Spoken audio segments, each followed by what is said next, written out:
Assalamu alaikum, ninth class. Welcome back to my channel SW Education. How are you doing? I hope you are doing well, इंशाल्लाह। तो आज हम करेंगे chapter number 6 जिसकी translation मैं पहले करवा चुकी हूँ, ठीक है। और आज हम करेंगे इसकी ग्लोसरी, इसके क्वेश्चन आंसर एंड उसके बाद हम इसकी कंप्लीट एक्सरसाइज भी करेंगे। कंप्लीट से मुराद ऐसी तमाम चीज़ें जो कि पेपर में इंक्लूड की जा सकती हैं, वन बाय वन मैं सबको डिस्कस करूँगी, ठीक है। स्पेशली जो ग्रामर पोर्शन है, ठीक है, उसको हम इसमें कंजक्शन इंक्लूड है। कंजक्शन बहुत ज़्यादा इंपॉर्टेंट है आपकी एमसीक्यूज़ के हवाले से, ठीक है। तो जो ग्रामर पार्ट है उसको हम बड़ी डिटेल से डिस्कस करेंगे, ठीक है। सबसे पहले हम इसका जी देखते हैं, इसकी ग्लोसरी हम डिस्कस करते हैं। चेरिश्ड, चेरिश का मतलब होता है प्यारा। चेरिश समबडी, ठीक है, समथिंग टू लव, ठीक है, समबडी और समथिंग टू लव, ठीक है, मोहब्बत से किसी की हिफाजत या देखभाल करना, ठीक है। एलुसिडेटेड, मैंने ट्रांसलेशन में आपको समझाया था कि एलुसिडेट का मतलब होता है किसी चीज़ को क्लियर करना, ठीक है, वाजिया करना, टू मेक समथिंग क्लियरर, ठीक है, by explaining it more fully, ठीक है। उसके बाद ग्रेटिफिकेशन का मतलब होता है तस्कीन, खुशी, हद से ज़्यादा जब हम खुश होते हैं, ठीक है, तो उसको बोलते हैं gratification. The state of feeling player when something else well for you, ठीक है, खुशी के जज्बे की हालत जब आपके लिए सब कुछ ठीक हो, ठीक है, something goes well for you, ठीक है। इंट्रीट का मतलब होता है दिलचस्प, ठीक है। Intrigued may be a new word for you, ठीक है। इंट्रीक का मतलब होता है दिलचस्प, वेरी इंटरेस्टेड इन समथिंग, ठीक है, किसी चीज़ में बहुत ज़्यादा दिलचस्पी लेना। उसके बाद देखते हैं जी मेथोडिकली का मतलब होता है तरीकाकार से, एक बाकायदा किसी प्रोसेस के तहत किसी चीज़ को लेके चलना, in a careful and logical way, ठीक है। परपेचुअली का मतलब होता है ऑलवेज, ठीक है, हमेशा, in a way that continues for a long time without stopping, ठीक है। उसके बाद प्रायोरिटाइजिंग का मतलब होता है तरजीह देना, ठीक है, किसी चीज़ पर ज़्यादा फोकस करना, उसको तरजीह देना, ठीक है, गिविंग मोर इम्पोर्टेंस, अहमियत देना। रिलायबल का मतलब है काबिल भरोसा, ठीक है, ट्रस्ट वर्दी हम कह सकते हैं, एबल टू बी ट्रस्टेड। और सिग्निफिकेंट का मतलब होता है जी लार्ज और इम्पोर्टेंट थिंग्स, ठीक है, हमारी ज़िंदगी में जितनी भी अहम चीज़ें हम कह सकते हैं these are the important things for us, ठीक है, सॉरी सिग्निफिकेंट थिंग्स, ठीक है। उसके बाद हम इसकी करते हैं जी इसके क्वेश्चन आंसर। बहुत इंपॉर्टेंट क्वेश्चन आंसर है, ठीक है, पेपर में मोस्टली वही क्वेश्चन आंसर आते हैं जी जो जिनकी जो ये वाला जो स्टेटमेंट है वो थोड़ी शॉर्ट होती है, ठीक है। ये अब ये नहीं मैं कह रही कि आप जिनकी स्टेटमेंट क्वेश्चंस की लंबी है वो आपने छोड़ देने हैं, लेकिन आप आई मीन टू से कि ये वाला जो चैप्टर है इसकी ट्रांसलेशन और इसकी जो क्वेश्चन आंसर हैं ये बहुत ज़्यादा इंपॉर्टेंट हैं, ठीक है, एग्जाम पॉइंट ऑफ व्यू से, ठीक है। How had Taseer wasted his time before he visited his grandfather, ठीक है, तसीर अपने दादा से मिलने से पहले अपना वक्त कैसे ज़ाया कर चुका था, ठीक है। He had wasted his time in playing video games, chatting with friends and daydreaming, ठीक है, वो अपना वक्त वीडियो गेम्स में अपने दोस्तों के साथ गपशप लगाने में और दिन में ख्वाब देखने में ज़ाया करता था, ठीक है, कर चुका था। In what way did the poor time management affect Taseer's performance, किस तरीके से टाइम की जो टाइम के मैनेजमेंट की जो उसमें कमज़ोरी थी उसने तसीर की कारकर्दगी को कैसे मुतासर किया, ठीक है। एक चीज़ आपने ध्यान में रखनी है, ठीक है, keep strictly in your mind that कि अगर आपको ये वाला जो है पास्ट इंडेफिनेट का ये पास्ट इंडेफिनेट में ये क्वेश्चन बना हुआ है, ठीक है, डिड का यूज़ किया गया है, ठीक है, पास्ट इंडेफिनेट का ये इंटेरोगेटिव है, ठीक है। तो आपने इसका जो आंसर है उसमें भी सेकंड फॉर्म ही यूज़ करनी है, यानी कि जिस टेंस में क्वेश्चन पूछा जाए आंसर भी उसी टेंस में होना चाहिए, ठीक है। अगर क्वेश्चन पास्ट इंडेफिनेट में है तो आंसर भी पास्ट इंडेफिनेट में भी आपको देना है। The poor time management affected his assignments and other school task badly, वक्त के जो उसकी तंजीम की उसमें कमी थी, उसकी असाइनमेंट और उसके स्कूल के दीगर कामों को उसने बुरी तरह मुतासर किया। How did Taseer fill the jar, Taseer ने जार को किस तरह फिल किया, भरा। He filled jar with sand, सबसे पहले उसने इसमें रेत डाली, देन ही पुट पेबल्स, उसके बाद कंकरियाँ डाली, and after that he try to put big rocks, उसके बाद उसने बड़े पत्थर डाले, बट ही कुड नॉट, लेकिन वो ऐसा बड़े पत्थर डालने की कोशिश की। He try to put big rocks, बड़े पत्थर डालने की कोशिश की, बट ही कुड नॉट, लेकिन वो ऐसा ना कर सका, ठीक है। Why did his grandfather decide to help Taseer, उसके दादाजान ने तसीर की मदद करने का फैसला क्यों किया। His grandfather decided to help him, उसके दादाजान ने उसकी मदद करने की कोशिश की, एज ही न्यू, क्योंकि वो जानते थे that children should be taught time management for their improvement, क्योंकि वो जानते थे कि बच्चों को उनकी बेहतरी के लिए टाइम मैनेजमेंट की जो स्किल है वो सिखानी चाहिए। टाइम मैनेजमेंट, वक्त की तंजीम उनको ज़रूर सिखानी चाहिए, ठीक है।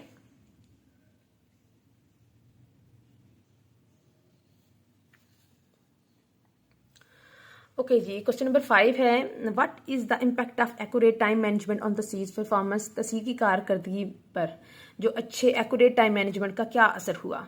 There is a magical impact of accurate time management on Taseer performance. Taseer की कारकर्दगी पर दुरुस्त वक़्त के इंतजाम का मैजिकल इम्पैक्ट पड़ा, जादुई असर पड़ा।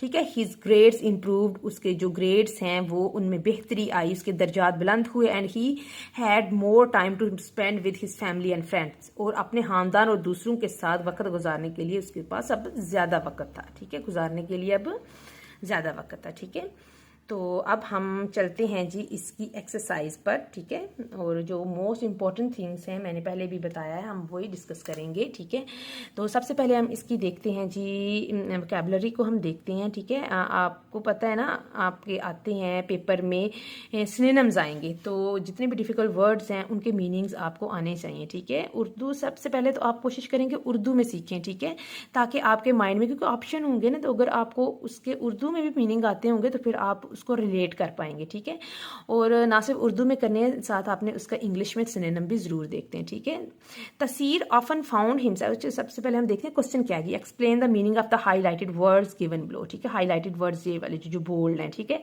तसीर often found himself procrastinating. Procrastinating का मतलब होता है टू डिले द टास्क। ठीक है, किसी काम करने में देर करना, जानबूझकर देर करना। ठीक है, जैसे ज्यादातर आजकल पाकिस्तान के बच्चे कर रहे हैं। ठीक है, he decided to impart a valuable lesson. Impart का मतलब क्या है जी, टीच, किसी को सिखाना। ठीक है, इम्पार्ट मतलब टीच करना। और उसके बाद है जी Taseer eagerly began by pouring the sand into a jar followed by the pebbles. और ईगरली का मतलब होता है विलिंगली, जो बंदा काम शौक से करे, अपनी मर्जी से करे। ठीक है,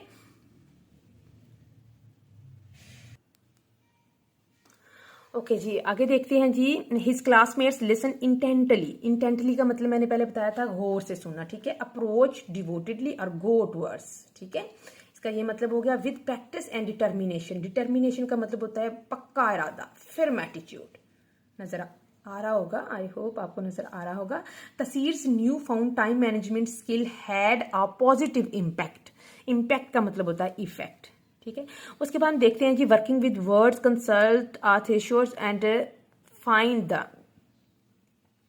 synonym of these words, use them in your sentences. ठीक है, सबसे पहले एनग्रॉस्ड। एनग्रॉस्ड का मतलब होता है मगन होना। ठीक है, इनहमाक के साथ किसी चीज में इंटरेस्टेड होना। एडमायरेबल का मतलब है काबिल तारीफ। फ्राउन का मतलब क्या है जी, तीवरी चढ़ाना, माथे पे बल डाल के देखना। अमेजमेंट का मतलब क्या होता है जी, हैरानगी जाहिर करना। एलोकेटेड अता करना, देना। इम्पैक्ट असर। और चेरिश का मतलब होता है एक, चेरिश का मतलब काबिल जिक्र चीज। ठीक है, उसके बाद इसके देखते हैं हम सिनोनिम देखते हैं। एनग्रॉस्ड का सिनोनिम क्या हो सकता है, एब्जॉर्ब्ड हो सकता है, कैप्टिवेटेड हो सकता है, इमर्स्ड हो सकता है। ठीक है, रिवेटेड हो सकता है। और इमर्स्ड का मतलब या एब्जॉर्ब, कोई भी आप एक याद कर लें। ठीक है, मतलब मगन होना, किसी चीज में गुम होना। She was so engrossed in her studies, वो इतनी मगन थी अपनी स्टडीज में, that she didn't notice the time passing. ठीक है, उसको वक्त गुजरने का एहसास ही ना, उसने नोटिस ही ना किया। ठीक है, इसी तरह एडमायरेबल का आप देख लें जी, प्रेज वर्दी। ठीक है, काबिल तारीफ। His admirable efforts in raising awareness for climate change earned him an award. ठीक है, उसकी जो काबिल तारीफ उसकी कोशिशें थी अपने मतलब सोसाइटी में कर लें क्लाइमेट चेंज की अवेयरनेस देने की, उसकी वजह से उसे इनाम मिला। फ्राउन का मतलब कहता है स्कोल्ड। ठीक है, स्कोल्ड का मतलब क्या है जी, तीवरी चढ़ाना, किसी चीज पर घबरा जाना। ठीक है, she frowned when she realize she had missed her school. ठीक है, उसको बहुत ज्यादा परेशानी हुई। ठीक है, उसने तीवरी चढ़ाई और जब उसने उसको महसूस हुआ कि उसने आज स्कूल मिस कर दिया है। अमेजमेंट का मतलब होता है अस्टॉनिशमेंट, वंडर। ठीक है, और इसका सेंटेंस क्या बनता है जी, the audience watched in amazement. Amazement का मतलब हैरानी, जो ऑडियंस है वो बिल्कुल हैरान रह गई। As the acrobat performed an incredible stunt, जब बाजीगर ने एक खतरनाक स्टंट किया। ठीक है, एलोकेटेड का मतलब है अता करना, असाइंड। ठीक है, डिस्ट्रीब्यूटेड, इसका सिनोनिम है the master allocated the conference room for the important meetings. ठीक है, जो मैनेजर ने एक रूम दे दिया। ठीक है, मीटिंग के लिए। ठीक है, अता किया। उसके बाद क्या है जी, इम्पैक्ट। इम्पैक्ट का मतलब होता है असर, इन्फ्लुएंस। ठीक है, the new policy had a positive impact on employees moral, ठीक है। जो नई पॉलिसी है उसने जो एम्प्लॉयज़ हैं उसके हौसले के ऊपर अच्छा असर डाला, ठीक है। चेरिश्ड का मतलब क्या है, काबिल ज़िक्र, ठीक है। ट्रेयर्ड, वैल्यूड, ठीक है। एडोर्ड, तो the old photograph was cherished memory from her childhood, ठीक है। आई होप आपको ये इतनी समझ आ गई होगी, ठीक है। उसके बाद देखते हैं नाउन को हम एडजेक्टिव्स में कैसे चेंज कर सकते हैं। नाउन आपको पता है ना, the name of person, place और थिंग, ठीक है। और ये आइडिया भी हो सकते हैं, आजकल आइडियाज़ भी शामिल हो गए हैं, मतलब बताए जा रहे हैं, ठीक है, नाउन्स में, ठीक है। उसके बाद एडजेक्टिव्स क्या होते हैं, एडजेक्टिव्स ऐसे वर्ड्स हैं, ठीक है, जो कि किसी की खूबी या हामी बयान करते हैं, ठीक है, यानी क्वालिटी बयान करते हैं, ठीक है, किसी नाउन की, ठीक है। मैनेजमेंट, मैनेजेरियल, उसके बाद स्ट्रगल, स्ट्रगलिंग, ग्रेटिफिकेशन, ग्रेटिफाइंग, ठीक है। उसके बाद आ गया जी expression, expressive, reaction, reactive, presence, present, lesson, lesson.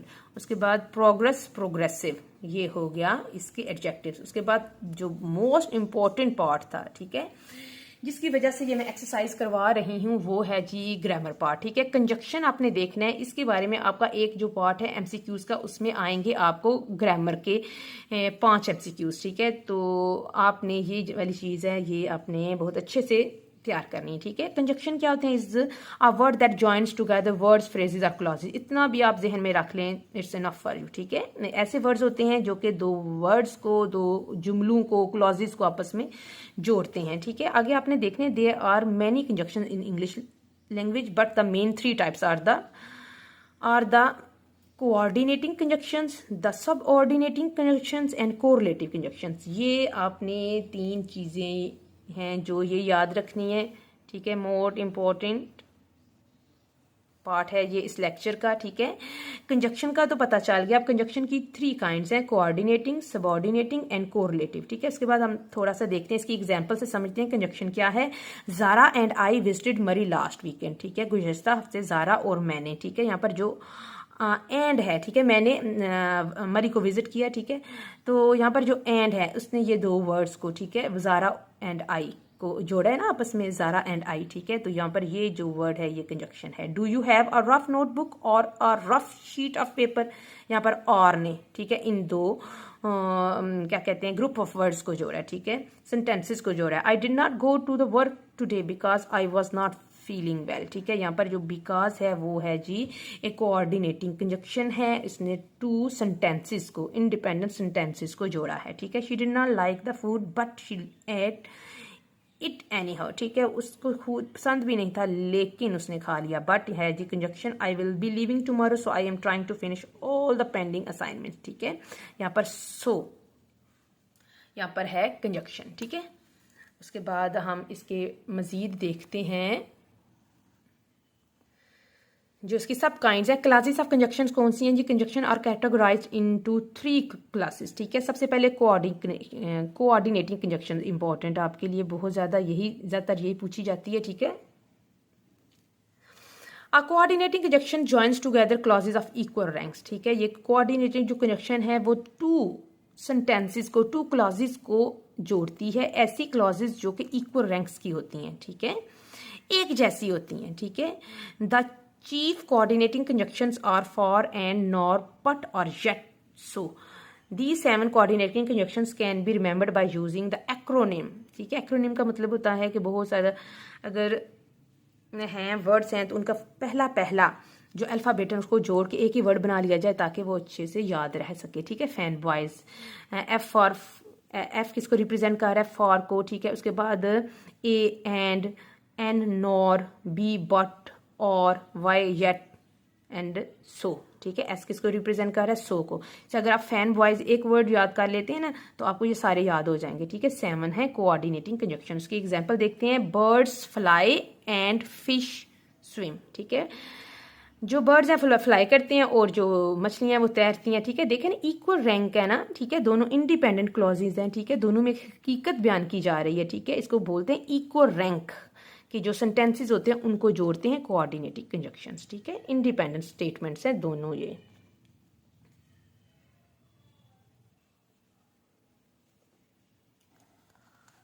Okay जी, अब हम देखते हैं जी सबऑर्डिनेटिंग कंजक्शन कौन से होते हैं। Subordinating conjunction joins an independent clause to a dependent clause. Independent clause ऐसी होती है जो कि एक ऐसा सेंटेंस जो कि अकेले एग्जिस्ट कर सकता है, और डिपेंडेंट क्लॉज ऐसी होती है अगर उसके साथ से इंडिपेंडेंट क्लॉज को हटा दिया जाए तो उसका कोई मतलब नहीं निकलता। एग्जाम्पल देखेंगे तो आपको समझ आएगी। The chief subordinating conjunctions are after, because, if, they, though, although, till, before, unless, as, when, where, while, etc. ठीक है। एग्जाम्पल देखते हैं, he ran away because he was afraid। ठीक है। अब यहाँ पर because क्या है जी, ये एक है जी सबऑर्डिनेटिंग कंजक्शन है। ठीक है, सॉरी इससे पहले शायद मैंने because को कोऑर्डिनेटिंग कह दिया है, because एक्चुअली सबऑर्डिनेटिंग कंजक्शन है। ठीक है, he ran away because he was afraid। अगर he ran away, ठीक है, वो भाग गया, हम मैं इधर से इसको हटा दूं तो बाकी रह जाएगा बिकॉज ही वॉज अफ्रेड। तो इधर एक तजस्सुस रह गया ना, इसका क्या मतलब बिकॉज ही वॉज अफ्रेड, क्योंकि वो डरा हुआ था। हम बोलेंगे कि ऐसी कौन सी चीज़ है जिसकी वजह से वो डरा हुआ था, इसके पीछे कोई कहानी है। ठीक है, लेकिन अगर इसको मैं हटा दूं ही रेन अवे, तो वो भाग गया, तो ये मतलब वाज़ह हो रहा है कोई बंदा भाग गया। ठीक है, ही रेन अवे एक डिपेंडेंट क्लॉज है, इंडिपेंडेंट क्लॉज है, और बिकॉज ही वॉज अफ्रेड ये एक डिपेंडेंट है।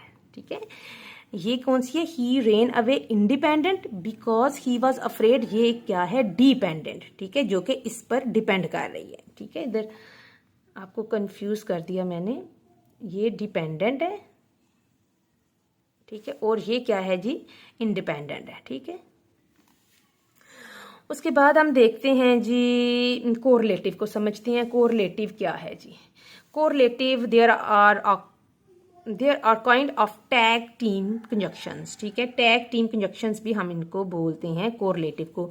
दे come in pairs and they are used in different places. ठीक है, ये पेयर्स की फॉर्म्स में होते हैं, जैसे either, or, neither, nor, not only, but also, whether, or, not but. ठीक है, I want either an apple or an orange, मुझे एक सेब या एक संतरा पसंद है। जो इधर पर, यहाँ पर जो इधर का यूज हुआ है वो और का यूज हुआ है वो एक कोरिलेटिव कंजक्शन है। Akram likes neither tea nor coffee. ठीक है, जो अक्रम है ना तो उसको कॉफी पसंद है और ना उसको चाय पसंद है। ठीक है, इसी तरह हम देखते हैं जी आगे हम क्या देखते हैं, क्या है, fill in the blanks with appropriate coordinating conjunctions. यहाँ पर कोऑर्डिनेटिंग जो हमने पहले पढ़ी है। ठीक है, सबसे जो फर्स्ट काइंड थी, ये मोस्ट इंपॉर्टेंट है। ठीक है, इसके हम देखते हैं, इसकी ब्लैंक्स बनी हुई हैं। I wanted to go for a walk, मैं वॉक पर जाना चाहता था, बट इट स्टार्टेड रेनिंग, लेकिन बारिश शुरू हो गई। यहाँ पर बट आएगा। She likes both burger and pizza, उसको दोनों पसंद है जी, बर्गर और पिज्जा। ठीक है, देखिए ये दो वर्ड्स को जोड़ा है यहाँ पर ये दो सेंटेंसेस को जोड़ा है। ठीक है, इसलिए इनको कंजक्शन बोलते हैं। यू कैन हैव निहारी और पास्ता बट नॉट बोथ। ठीक है, कह रहे हैं कि आप या निहारी खा सकते हैं या, और का मतलब होता है या पास्ता, दोनों नहीं। He studied hard so he could pass the exam. ठीक है, दे वर ट्राइड येट केप्ट वर्किंग। ठीक है, दे वर टायर्ड, वो थका हुआ है, येट केप्ट वर्किंग, लेकिन अभी भी वो काम कर रहा है। ठीक है, यहाँ पर येट क्या है, एक कोऑर्डिनेटिंग कंजक्शन है। ठीक है, ओके जी, हम नेक्स्ट देखते हैं जी fill in the blanks with appropriate subordinating and correlative conjunctions. ठीक है, अब हम देखते हैं एग्जांपल्स सबऑर्डिनेटिंग और कोरिलेटिव कंजक्शंस की। तो he did not submit the homework because he wasted time in playing games। ठीक है, यहाँ पर जो because है ये क्या है, एक सबऑर्डिनेटिंग कंजक्शन है। ठीक है, she likes either tea और juices in the morning। ठीक है, वो या तो टी पसंद करते हैं, ठीक है, या फिर जूस पसंद करते हैं मॉर्निंग में। ठीक है, यहाँ पर either और एक क्या है, एक कोरिलेटिव कंजक्शन है। Kiran did not pass the exam because she had not studied well, यहाँ पर ये सबऑर्डिनेटिंग है। Though he was tired he stayed up late to finish his work. ठीक है, यहाँ पर जो दो है, ठीक है, ये एक सबऑर्डिनेटिंग है। ठीक है, दो अगरचे कि वो थके हुए थे, he stayed up late to finish his work, फिर भी उस अपना काम खत्म करने के लिए वो रुके रहे। ठीक है, although you work hard yet you won't complete that test. ठीक है, यहाँ पर जो ऑल्दो आया है और जो आया है जी येट, ये दोनों क्या हैं, ये एक सबऑर्डिनेटेड कंजक्शन की एग्जांपल हैं। He is both intelligent and hard working, ठीक है। तो यहाँ पर इसकी आई होप समझ आई होगी आपको सबऑर्डिनेटिंग और कोरिलेटिव की, ठीक है। उसके बाद हम करते हैं सॉरी ये देखें आप ट्रांजिशनल डिवाइसेस क्या होती हैं, ठीक है, या ट्रांजिशन वर्ड्स या डिवाइसेस क्या होती हैं। ट्रांजिशन वर्ड्स और द वर्ड्स और phrases that connect ideas with in sentences, ठीक है, जो कि आइडियाज को कनेक्ट करते हैं कि हम किसी चीज़ को बयान करते हैं तो हमारे मुंह से किस तरह के वर्ड्स निकलेंगे जो कि हमारे आइडियाज को एक्सप्रेस करेंगे, ठीक है। जैसे कुछ ऐसे वर्ड्स हम स्पीकिंग में बोलते हैं, इंग्लिश स्पीकिंग में, जैसे ही लव्स कुकिंग, उसको खाना बनाना पसंद है, ठीक है, कुकिंग पसंद है। Additionally he enjoys baking also, लेकिन अजाफी तौर पर इसके साथ उसको बेकिंग भी पसंद है। फर्दर मोर का मतलब होता है अलावा अजी, ठीक है। इसके अलावा she explain the main points in detail, उसने इसके अलावा बाकी तमाम पॉइंट्स भी डिटेल में डिस्कस किए। इसके साथ होगा इन एडिशन, इन एडिशन का मतलब भी अजाफी तौर पर है। I would like to discuss another problem. इसके बाद she enjoyed the book, likewise she found it quite engaging, ठीक है, उसको ये बुक पसंद थी। लाइकवाइज इसके साथ उसने इसको एंगेजिंग भी महसूस किया, ठीक है। The weather was bad therefore the flight was delayed, ठीक है, ये therefore, likewise, in addition, ये सारे क्या हैं, ट्रांजिशनल डिवाइसेस हैं। Moreover he was also responsible for organising the event, ठीक है। अजाफी तौर पर यहाँ पर ये आ सकता है, इसका मतलब भी सबके मतलब तकरीबन सेम ही है, ठीक है। इसके बाद शी लव्स टू ट्रैवल, ठीक है, उसको ट्रैवलिंग करना पसंद है। कॉन्सिक्वेंटली, नतीजा के तौर पर शी सेव्स मनी, जिसकी वजह से वो मनी सेव कर रही है, ठीक है। इसी तरह ऑन द अदर हैंड का मतलब होता है इसके बरअक्स। इसके बाद इन कंट्रास्ट का मतलब भी है इसके बरअक्स, ठीक है। शी लव्स रीडिंग, उसको रीडिंग पसंद है। In contrast her sister prefers hiking, जबकि कंट्रास्ट में उसकी जो बहन है उसको हाइकिंग पसंद है, ठीक है। उसके बाद हम देखते हैं जी कंजक्शन की कुछ एग्जांपल्स मजीद। She likes tea or coffee, ठीक है। He went to the store, वो स्टोर गया, एंड बॉट सम मिल्क, और उसने कुछ दूध खरीदा। दे प्लेड आउटसाइड, वो बाहर खेले, बट इट स्टार्टेड रेनिंग, ठीक है, लेकिन फिर बारिश शुरू हो गई, ठीक है। बट लेकिन it was late, so they decided to leave early. She enjoys reading novels and watching video lectures. He is not tall but short, वो लंबी नहीं है लेकिन छोटी है, सॉरी छोटा है ही। They will visit the museum and the zoo, ठीक है, उन्होंने विजिट किया म्यूजियम भी और जू भी, ठीक है। आई होप आपको समझ आई होगी, ठीक है। यहाँ पर होता है इस वीडियो का एंड, ठीक है। मैं आपसे ये रिक्वेस्ट करती हूँ कि please my channel is new, मुझे भी आपकी सपोर्ट की ज़रूरत है, ठीक है। तो आप मेरे चैनल को ज़रूर सब्सक्राइब करें, और जितने 9th क्लास के स्टूडेंट्स मुझे देख रहे हैं, ठीक है, वो अपने क्लास फेलोज़ के साथ मेरी इन वीडियोज़ को प्लीज़ शेयर करें, ठीक है। और वीडियो को लाइक करके बताएं कि आपको ये एफर्ट कैसी लगी। अगर आपके लिए ये हेल्पफुल है तो प्लीज़ अपने चैनल को सब्सक्राइब जरूर करना है, ठीक है। मिलते हैं नेक्स्ट वीडियो में। टिल देन अल्लाह हाफिज़।